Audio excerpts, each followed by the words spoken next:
Returning viewers of the channel might recall a video I did in December of 2020, where I talked about how the Halo fanbase is occupied by three major fan groups. These fan groups were tied to the Halo game that players had their first real, extended, and immersive experience with, and it's fairly common psychological study that events that shape people's formative experiences with something will become their frame of reference for how they approach other things later in life. Well, in December of 2020, the three groups that had the most control of the Halo franchise and its fandom were fans of Halo CE, Halo 3, and Halo Reach. But in today's video, I want to talk about how and why this fan demographic, which has defined the last decade of Halo, is about to see a major change. I'm the Home Slice, Ascend Period. And today, I want to talk about how we are about to enter the age of the Reach Kid, and what that's going to mean for the future of Halo, its community, and the franchise. Like always, don't miss my viewer question at the end, and let's get this started. So, like I mentioned, at the moment, the Halo community is dominated highly by three different archetypes of fan, for who the most part have been fleshing out the Halo community to model ideas, opinions, and desires that typically match up with their formative experiences in Halo. If you want to get into the weeds of this topic, I do suggest watching my video solely about what I called the three houses of Halo. But for the sake of today's video, what I need you to understand is that this separation of players between the houses has actually proved to be one of the key things that has perpetuated conflict in the Halo community. These three fan bases all have different formative memories of Halo, and all act on their own beliefs of what Halo should be in their own ways.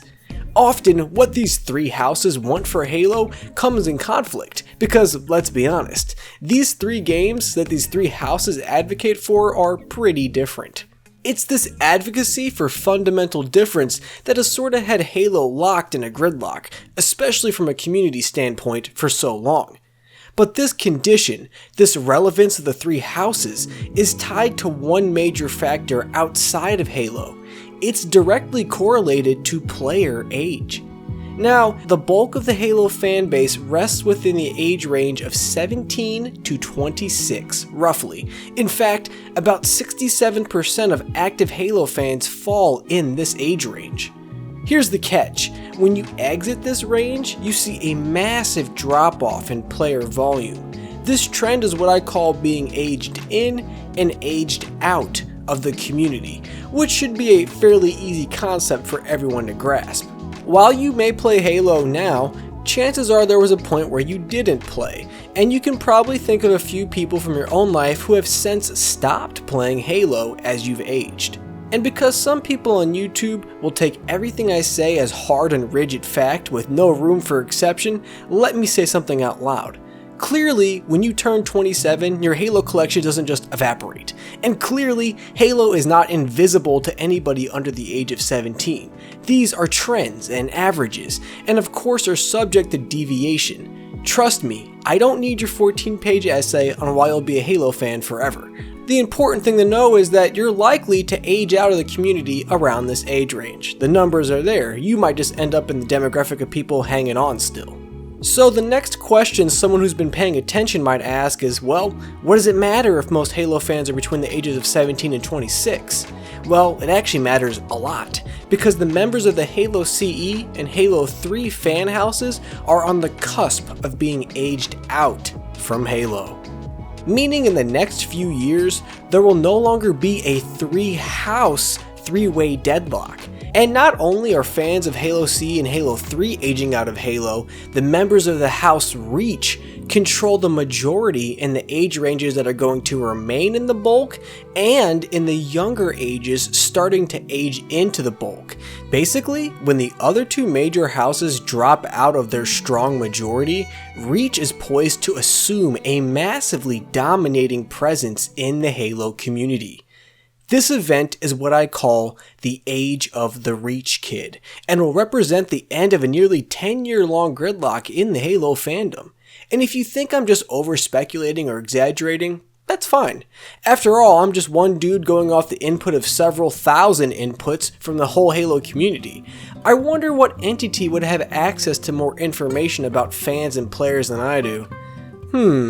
And I wonder if that entity would then go out of their way to ensure they had the attention and support of the Reach kids as they went to launch a major product. Do you think this entity would also go as far to almost center the entire launch of a game's multiplayer experience around Halo Reach in the process? Guess I'll never really know.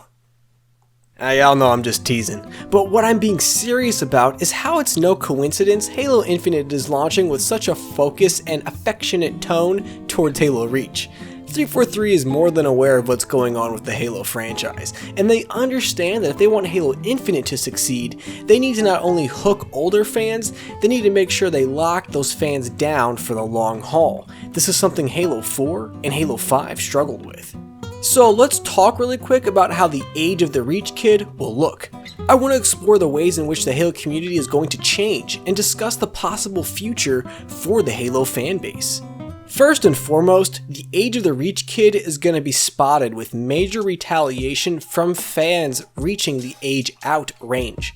The people who have been advocating for Halo to return to some Halo 3 or older clone are in for a rude awakening with Infinite. But unlike with Halo 4 or Halo 5, they'll be fighting their battle from an ever-shrinking platform, as the volume of people making the complaints will shrink over time, as members of the Reach fanbase rise up in vocal prominence, replacing community members who previously advocated on behalf of the older games. There's a wave of Reach kid content creators poised to take the next step here. What will be critical though is what issues from the past the Reach kids will carry forward. For example, since Reach kids are naturally acclimated with Sprint, there's a good chance the Sprint discussion will see its death in the coming years. But the Reach kids could decide that Halo Infinite's armor ability / equipment system is actually inferior to the traditional armor abilities from Halo Reach. That could very well become their Sprint tier debate. I think, however, we're going to see a community that is far less radicalized on opposite fields, and that's mostly due to two reasons. Like we saw in my State of Halo video, the Reach kids are actually the demographic that are the most chill about variations and changes in Halo, but on top of that, with less variation in fan roots, there will most likely be less to argue about. Unlike now, where we're debating Halo from 3 different viewpoints, the Reach kids are going to look at Halo from one point of view: Reach. But the age of the Reach kid is going to be defined further by one more major event: the birth of the Infinite kids. If Halo wants to rock the socks off the next 10 years of the FPS genre, it needs another massive surge in fans, which we actually haven't gotten since 2010, of course with Halo Reach. The Reach kids are, in many ways, going to be tasked with becoming the stewards of the Halo franchise, as their approach and acceptance of the Infinite kids will have a direct impact on the landscape of the community. If the Reach kids reject, ridicule, and bully the Infinite kids the same way fans my age did with the Reclaimer era fans, we could see serious damage done to the future of the fandom and the franchise. I also think 343 is hyper aware of this fact, so while they'll probably never admit it out loud, when they designed Halo Infinite to have more of a quote-unquote classic or iconic feel, the game they modeled it after was Halo Reach. They knew they could create a massively enjoyable multiplayer experience for modern gamers, all while pleasing and engaging the demographic of fan that would soon become the senior to any new and aspiring fans. It was a balancing act of making sure they could create a game that the Reach kids would enjoy and that the Infinite kids would love. Now, if you're an old bag like me, there's one quote I think defines this situation perfectly: "This too shall come to pass." We had our golden days. If you're anything like me, you've had a lot of fun playing Halo over the years. And while Infinite may be where many of us mark the close on our Halo journey, I can't think of anything I'd like more than to exit the franchise knowing that some kid is going to enjoy Halo as much as I did. As much as I do. And if that means this game is built around the Reach kids, well, hey, I bullied them enough in 2010. I don't think Infinite was made completely neglecting fans like us, but 343 was probably very forward thinking when they put the game together. I'd say just be prepared for that when this game actually launches. The Age of the Reach Kid will honestly and truly be one of the most crucial times in Halo's history. It will represent a 20-year franchise's one final effort to hold its rank in an ever-changing and ever-growing market of games. It'll represent the potential ceasefire in a community that has spent so much time fighting over the minutiae and finite details.